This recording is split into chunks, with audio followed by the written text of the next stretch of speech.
Hello students, आज के lecture में हम देखने वाले हैं analysis and interpretation of accounts इस चैप्टर के आपके कॉमन साइज के क्वेश्चन।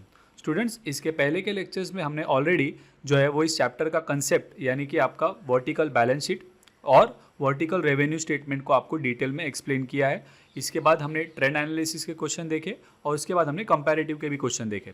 स्टूडेंट्स, कॉमन साइज को सॉल्व करने के लिए सबसे पहले आपको वर्टिकल फॉर्मेट जो है वो बैलेंस शीट का आना चाहिए, राइट। तो इसीलिए अगर आपने वो लेक्चर्स पहले नहीं देखे हैं तो आपको इस वीडियो के डिस्क्रिप्शन में कंसेप्ट के लेक्चर का लिंक मिल जाएगा। पहले आपको कंसेप्ट का लेक्चर देख लीजिए, तब आपको ये कॉमन साइज जो है वो समझेगा, ठीक है। तो अब शुरू करते हैं क्वेश्चन। तो यहाँ पर आपको कॉमन साइज के लिए आपका फॉर्मेट क्या होगा वो पहले हम लोग देखेंगे, ठीक है।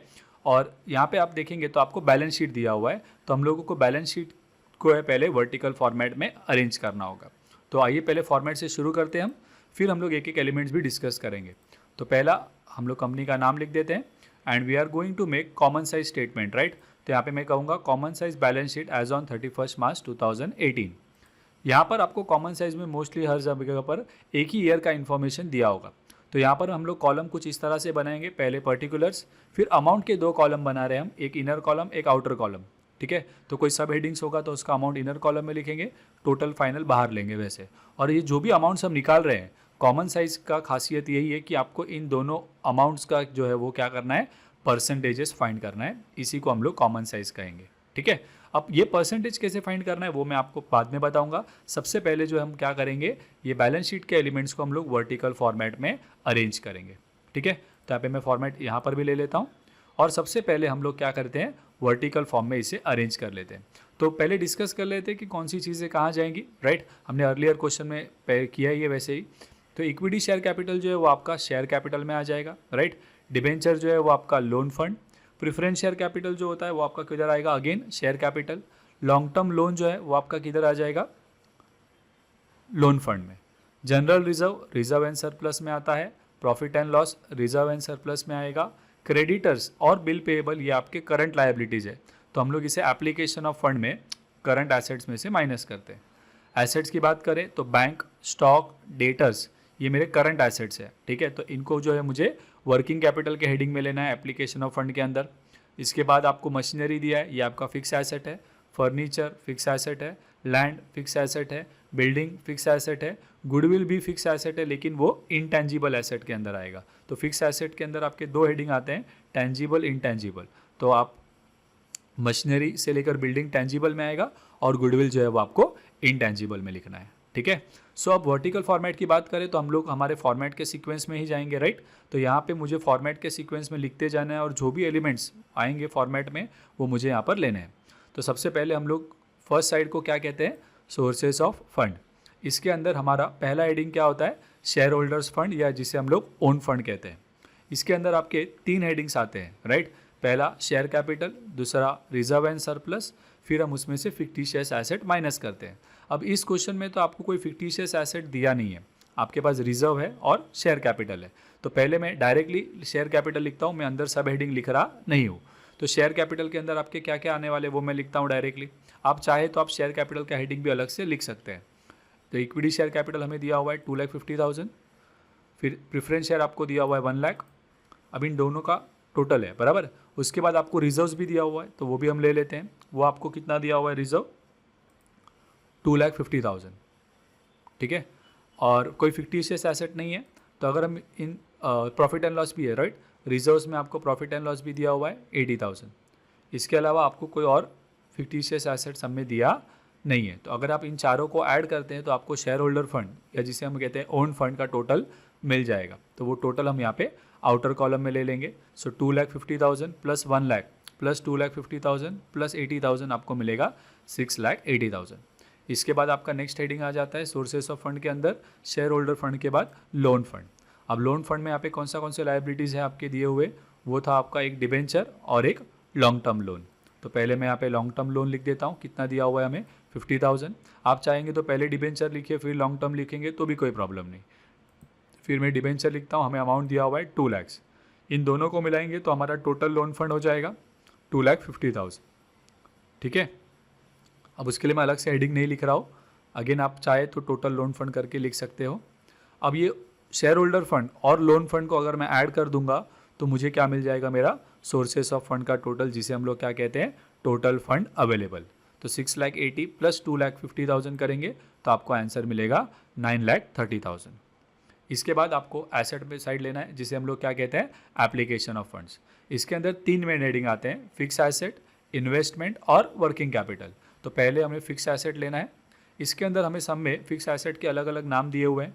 अब इसमें भी आपके टेंजिबल इनटेंजिबल ऐसे 2 होते हैं, तो मैं यहाँ पे वो नहीं कर रहा हूँ, मैं डायरेक्टली टेंजिबल और इनटेंजिबल को साथ में लिख देता हूँ। लैंड का अमाउंट दिया हुआ है 1 लाख, ठीक है।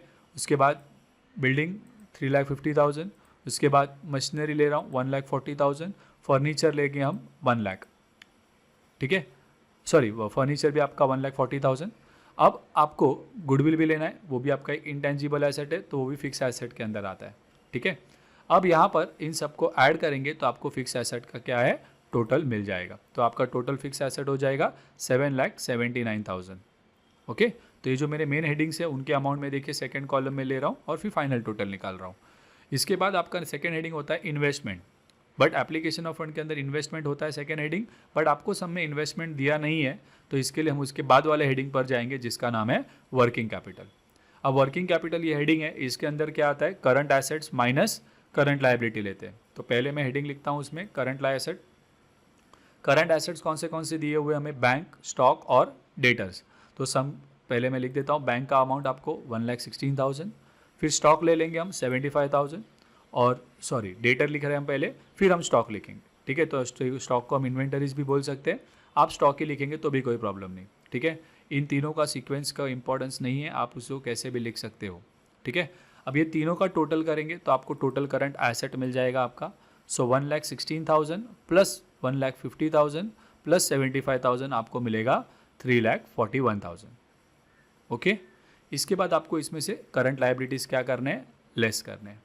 तो करंट लायबिलिटीज़ आपको देखिए यहाँ पे कौन से थे आपके, क्रेडिटर्स 80,000 दिया हुआ है, बिल्स पेबल 1,10,000। तो क्रेडिटर्स ले रहे हैं हम 80,000, बिल्स पेबल लेंगे हम 1,10,000। इन दोनों को टोटल करेंगे तो आपको टोटल करंट लायबिलिटी मिल जाएगा आपका। तो इन दोनों को ऐड करने पर आपको आएगा टोटल करंट लायबिलिटी 1,90,000। अब मैं मेरे करंट एसेट के टोटल में से करंट लायबिलिटी माइनस करूंगा तो मुझे क्या मिलेगा, मेरा वर्किंग कैपिटल मिल जाएगा। तो वर्किंग कैपिटल कैसे निकालेंगे, तो करंट एसेट का वैल्यू 3,41,000, उसमें से करंट लायबिलिटी 1,90,000 हम माइनस करते हैं तो आपको आंसर मिल रहा है यहाँ पे 1,41,000, ठीक है। और इसके बाद आपको जो है वो इन दोनों का टोटल कर देना है, दैट इज़ फिक्स एसेट और वर्किंग कैपिटल। तो आपको आपके एप्लीकेशन ऑफ फंड का टोटल मिल जाएगा, जिसे अगेन हम कहेंगे टोटल फंड अवेलेबल। ऐड करने पर आपको ये मिलेगा 9,30,000। तो यहाँ पे आप देख पाएंगे कि आपके बैलेंस शीट का सोर्सेस ऑफ फंड और एप्लीकेशन ऑफ फंड जो है वो टैली हो रहा है, ठीक है। तो ये हमने स्टेप 1 कर दिया आपका, कि जहाँ पर हम लोगों को जो इन्फॉर्मेशन दिया है उसको हमने वर्टिकल फॉर्मेट में अरेंज कर दिया है। अब हमें कैलकुलेट करना है यहाँ पे परसेंटेजेस। तो बहुत ही सिंपल है, राइट। दिखने में आपको भले ही ये टफ लगेगा, बट आई प्रॉमिस कि ये बहुत ही सिंपल रहने वाला है, ठीक है। तो मैं आपको एक शॉर्टकट भी दिखाऊंगा कि किस तरह से आप यहाँ पे कैलकुलेशन इसका करेंगे, ठीक है। बट इसके लिए आपको कैल्सी बहुत ही ज़रूरी है। कैलकुलेटर होगा आपके पास, तब आप ये सारा परसेंटेजेस इजीली फाइंड कर पाएंगे। तो प्लीज़ अपने कैलकुलेटर्स अपने साथ ले लीजिए। सबसे पहले हम क्या करेंगे, अभी हमें जितने भी वैल्यूज़ आप देख रहे हो इनर कॉलम में है, आउटर कॉलम में है, उनका आपको परसेंटेज निकालना है। अगर अमाउंट इनर कॉलम में लिखा है तो उसका परसेंटेज इनर कॉलम में लिखिए, अमाउंट आउटर कॉलम में लिखा है तो उसका परसेंटेज आउटर कॉलम में लिखेंगे, ठीक है। तो जो इनर कॉलम में उनका परसेंटेज इनर कॉलम में आएगा, जो आउटर कॉलम में उस वैल्यू के लिए परसेंटेज आउटर कॉलम में लिखना है। अब यहाँ पे ये करेंगे कैसे, तो देखिए कॉमन साइज के कोई भी क्वेश्चन में अगर वो बैलेंस शीट का क्वेश्चन है तो आप याद रखिए कि जो आपका बैलेंस शीट का टोटल है, यानी आपका टोटल फंड अवेलेबल, उसको आप क्या लेंगे, 100 लेंगे, क्योंकि वो आपका बेस बनने वाला है। वो आपका क्या रहेगा, बेस। तो बैलेंस शीट का टोटल आपका सोर्सेज ऑफ फंड में भी होगा, एप्लीकेशन ऑफ फंड में भी होगा, तो मैं दोनों जगह पर क्या ले लूँगा, 100 ले लूँगा, ठीक है स्टूडेंट्स। अब बाकी सारे वैल्यूज़ देखिए कैसे फाइंड करेंगे।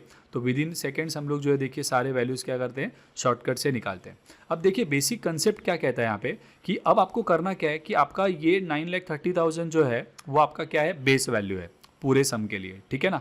सो 9,30,000 अगर आपका 100 है, सो 2,50,000 कितना होगा, क्रॉस मल्टीप्लिकेशन करते थे ना हम लोग। सो 9,30,000 अगर 100 है तो 2,50,000 कितना हुआ, हम क्रॉस मल्टीप्लाई करेंगे, ठीक है। इसी तरह 9,30,000 अगर 100 है, सो 1 लाख कितना होगा वो हमें क्या करना है, क्रॉस मल्टीप्लाई करना है, राइट। फिर अगर आपका 9,30,000 100 है, सो 2,50,000 कितना हुआ वो हमें क्रॉस मल्टीप्लाई करना है। बट इस तरह से एक एक क्रॉस मल्टीप्लिकेशन करने से अच्छा मैं आपको यहाँ पर क्या है एक ईजी स्टेप दिखाता हूँ, एक ट्रिक बताता हूँ।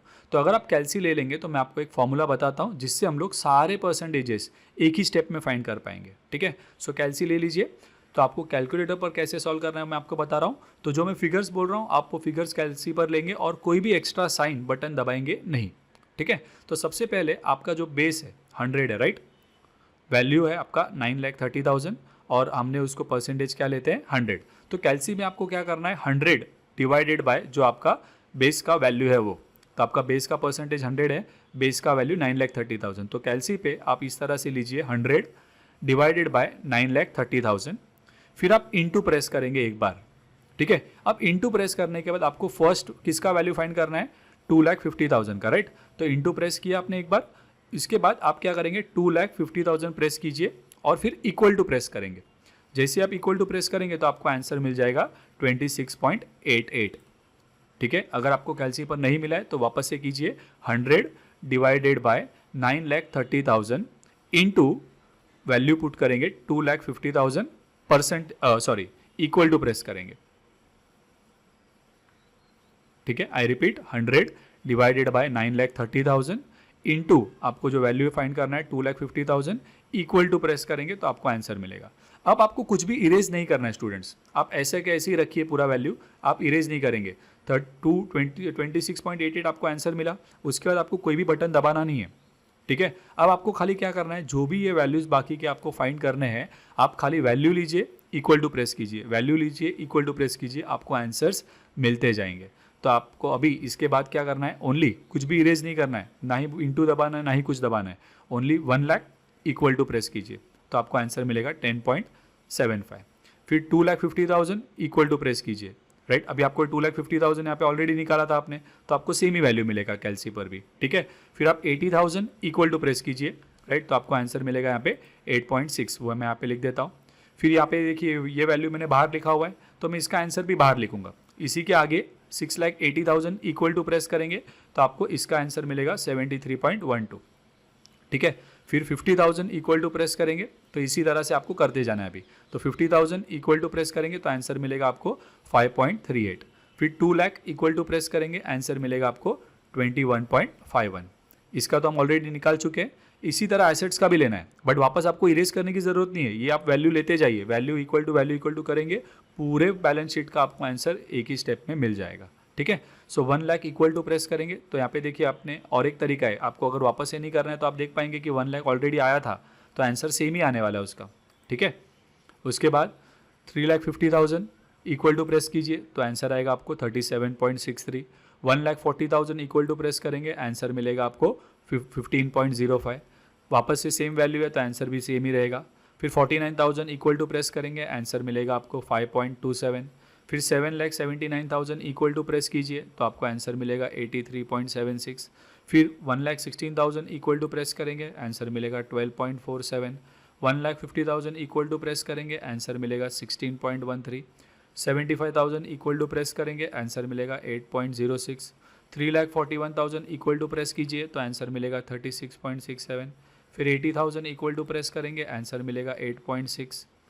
1,10,000 इक्वल टू प्रेस करेंगे, आंसर मिलेगा आपको 11.83। 1,90,000 इक्वल टू प्रेस करेंगे, आंसर मिलेगा आपको 20.43। तो उसके बाद और एक वैल्यू बचा है आपका यहाँ पर 1,51,000 इक्वल टू प्रेस करेंगे तो आंसर मिलेगा यहाँ पे 16.24। और लास्ट अमाउंट का तो हम लोग ऑलरेडी बेस वैल्यू 100 लिख चुके हैं। तो इस तरह से स्टूडेंट्स बहुत ही ईजी, आई होप कि आपको कैलकुलेशन कैसे करना है। तो पहले एक बार आप वर्टिकल फॉर्मेट में अरेंज कर देते हो, बाद में आपको ये सिंपल स्टेप आपके कैलकुलेटर में फॉलो करना है। एक बार आपको कैलकुलेशन करने आ गया, समझ लीजिए आपका कॉमन साइज हो गया है, ठीक है। तो यहाँ पे हमारा ये जो सम है वो कंप्लीट हो जाता है। सो स्टूडेंट्स, अब आप हमारे व्हाट्सएप ब्रॉडकास्ट ग्रुप को भी ज्वाइन कर सकते हैं for free notes, assignment and all the latest updates related to exams. To join the free WhatsApp group आपको जो है आपका नाम, क्लास और आपका लोकेशन का नाम इस व्हाट्सएप नंबर पर सेंड करना है and you will be added to the WhatsApp broadcast. तो अगर आपको हमारे ये लेक्चर्स पसंद आते हैं तो हमारे वीडियोज़ को लाइक और कमेंट करें और इन्हें अपने फ्रेंड्स के साथ शेयर करना ना भूलें।